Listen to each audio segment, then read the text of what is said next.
We are all actors. Every day, we step into roles: polite colleague, loving partner, obedient child, tough leader, cheerful friend. Each one of these is a face we wear, a mask we put on to meet the expectations of the world. But have you ever wondered, who are you beneath it all? What if your personality wasn't truly you, but only a performance? What if, behind every smile, every opinion, every choice you make, there was a hidden self, locked away in the shadows? Welcome to the world of Carl Gustav Jung, the Swiss psychiatrist who dared to peer behind the curtain of the human psyche. Among his most profound and haunting ideas is the concept of the persona, the mask we wear to adapt, to belong, and to survive. But like all masks, the persona hides as much as it reveals. And for many, it becomes a prisoner, false identity, mistaken for truth. In this video, we're going to dive deep into Jung's groundbreaking theory of the persona. We'll explore how it forms, how it protects us, how it limits us, and, most importantly, how you can begin to peel it away to discover your true self. If you've ever felt like you're not being fully authentic, if you've ever felt lost, even while appearing successful, if you've ever asked yourself, who am I, really, then keep watching. Because this journey isn't just psychological, it's spiritual. It's the path from appearance to essence, from illusion to individuality, from mask, to soul. Part 1. What is the persona? The concept of the persona is one of Carl Jung's most fascinating contributions to psychology. But to truly grasp its depth, we must first explore its origins. The term itself comes from the Latin word for mask, specifically referring to the theatrical masks worn by actors in ancient Roman and Greek dramas. These masks weren't just props, they were tools that allowed performers to transform into different characters, amplifying emotions and signaling roles to the audience. Jung took this idea and applied it to the human psyche. He proposed that everyone wears psychological masks not as deception, but as a necessary adaptation to social life. The persona is the curated version of ourselves that we present to the world. It's the face we wear at work, with friends, in public, and even within our families. But here's the crucial distinction. The persona is not fake. It's a functional aspect of our identity. Without it, social interactions would be overwhelming. Imagine if you expressed every fleeting emotion, every unfiltered thought, chaos would ensue. The persona acts as a psychological filter, allowing us to navigate complex social expectations, while protecting our inner vulnerability. Example: the doctor's mask. Consider a surgeon performing a high-stakes operation. In that moment, she must embody precision, authority, and calm even if beneath the surface, she feels fear or doubt. Her professional persona isn't a lie. It's what enables her to do her job effectively. However, Jung warned of a dangerous trap: over-identifying with the persona. If the surgeon begins to believe she is only the confident doctor, that her worth is tied solely to this role, she risks losing touch with her deeper self. The persona, then, becomes a psychological prison rather than a tool. The persona is a bridge between your inner self and the outer world. But if you mistake the bridge for your entire identity, you'll never cross it to discover what lies beyond. Part 2.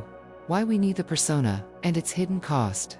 You might ask, if the persona obscures our true self, why does it exist at all? The answer lies in human evolution and social survival. The social function of the persona. Imagine a world where no one wore a persona, where people acted purely on impulse, expressing rage, desire, or fear without restraint. Society would collapse. The persona is what allows us to cooperate in groups, follow social norms without constant conflict, protect our inner fragility from harsh external judgments. From childhood, we learn which behaviors earn approval and which bring punishment. A child praised for being well-behaved may suppress their spontaneity to maintain that image. Another, labeled the class clown, might lean into humor to mask insecurity. Over time, these adaptations solidify into a semi-permanent mask. The danger of a rigid persona. The problem arises when we fuse with our mask, forgetting that it's just one facet of who we are. This leads to emotional numbness, feeling like a robot going through motions. Midlife crises, when the suppressed self demands recognition.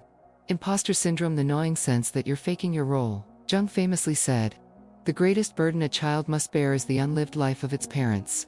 We could extend this to say, the greatest burden an adult carries is the unlived life buried beneath their persona. Part 3. The shadow, the dark side of the mask. Now we arrive at the most intriguing layer, the shadow. What is the shadow? If the persona is the face we show the world, the shadow is everything we hide even from ourselves. It contains repressed emotions, anger, envy, shame, unacceptable desires, power, lust, selfishness, forgotten talents or instincts. The shadow isn't inherently evil, it's just unacknowledged. And the more we cling to our persona, the stronger the shadow grows in the darkness. How the shadow manifests. Denied aspects of the self don't vanish.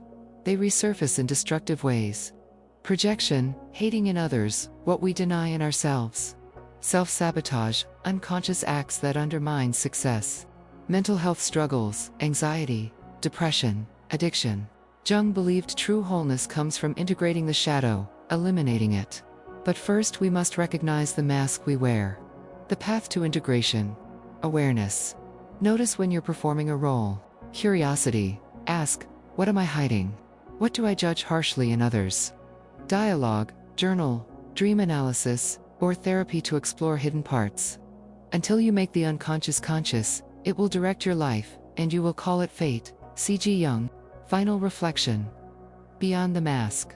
The journey towards self-awareness isn't about discarding the persona, it's about wearing it lightly. Like an actor who removes the mask after the play, we must learn to step out of our roles and reconnect with the raw, unfiltered self beneath. The ultimate goal, not to destroy the mask, but to master its use, so that one day, we can choose when to wear it, and when to simply be. Part 4. Real-life examples. The masks we wear. Let's bring this concept into the real world, where the masks we wear aren't just abstract ideas, they shape our relationships, careers, and even our self-worth. Think about the people in your life who seem to live behind carefully constructed images. The social media influencer whose feed is a highlight reel of luxury, adventure, and flawless beauty. Yet, behind the filters and staged moments, they battle loneliness, burnout, and the constant pressure to maintain an illusion. Studies show that 60% of frequent social media users report feelings of inadequacy, even as they project confidence online. The high-achieving businessman who defines himself by titles, wealth, and accolades. Society applauds his success, but beneath the polished exterior, he's paralyzed by the fear of failure. What if the next deal falls through? What if he's exposed as an imposter? His identity is so tied to achievement that he's forgotten who he is outside of it. The strong friend who's always the rock for others, listening, supporting, never complaining. They've convinced everyone and themselves that they don't need help, but in quiet moments, they ache to be vulnerable, to admit they're struggling, to let someone else hold the weight for once. These personas aren't just performances. They're survival mechanisms. Over time, they become so ingrained that even the person wearing them forgets their masks. Yet, beneath the surface, there's often a quiet, persistent sense of disconnection from something deeper, more honest, more real. Now, turn the lens inward. Yes, you reading this have a persona too. Maybe several. You're not faking it. You've adapted to fit in, to be loved, to avoid judgment.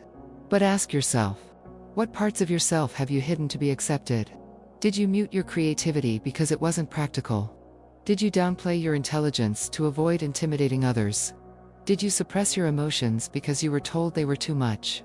What dreams did you set aside to meet expectations? Was there a passion you abandoned because it didn't align with your family's hopes? Did you choose a stable career over a risky calling because security felt safer? What opinions did you silence to keep the peace? Have you nodded along in conversations where you disagreed, just to avoid conflict? Have you avoided speaking your truth because you feared rejection? These questions aren't meant to induce guilt, they're the first clues that your true self is still there, waiting patiently behind the mask. Part 5. Peeling back the mask. How to reconnect with your authentic self. So, how do we begin the journey back to our real selves? It's not about destroying the persona, it's about recognizing it, understanding its purpose, and gently integrating the hidden parts we've exiled. Here's how to start. 1. Cultivate self-awareness. Observe your roles. When do you feel like you're acting? When do you feel most at ease? Example: do you speak differently at work versus with close friends? Journaling exercise. Write down moments this week when you felt truly yourself, and moments when you felt like you were playing a role. 2. Shadow work. Facing what you've denied. What irritates you in others? Often, the traits we judge most harshly in others are the ones we've suppressed in ourselves. Example: if you dislike people who seem needy, ask, have I allowed myself to need anything? Get curious, not critical. Instead of shaming these traits, explore them with compassion. 3. Embrace vulnerability, even when it's terrifying. Share a fear. Confide in someone you trust about an insecurity. Admit a doubt. Say out loud, I don't have this all figured out. Notice the liberation. Vulnerability doesn't make you weak, it makes you human. 4. Follow your deep desires. Revisit childhood passions. What did you love before the world told you what you should be? Pay attention to daydreams. Your mind wanders to what your soul craves. Small steps matter. If you've always wanted to paint, buy a canvas. If you miss playing music, strum a guitar. 5. Let the mask slip intentionally. Start small. Share an unpopular opinion with a friend. Practice in safe spaces. Not everyone deserves your authenticity. Choose wisely. Notice who stays. The right people won't just accept the real youth, they'll celebrate it. Carl Jung believed the goal of life wasn't perfection, it was wholeness. That means bringing together the mask and the hidden face, the light and the shadow, the roles we play, and the truth we've buried. This isn't about rejecting your persona, it's about no longer letting it own you. Now, let's continue the conversation. What's a persona you've worn and what did it hide? When have you felt most authentically you? Share your thoughts below. And if this resonated with you, pass it along to someone who might need to hear it. Until next time, keep asking the deeper questions, and never stop becoming your true self.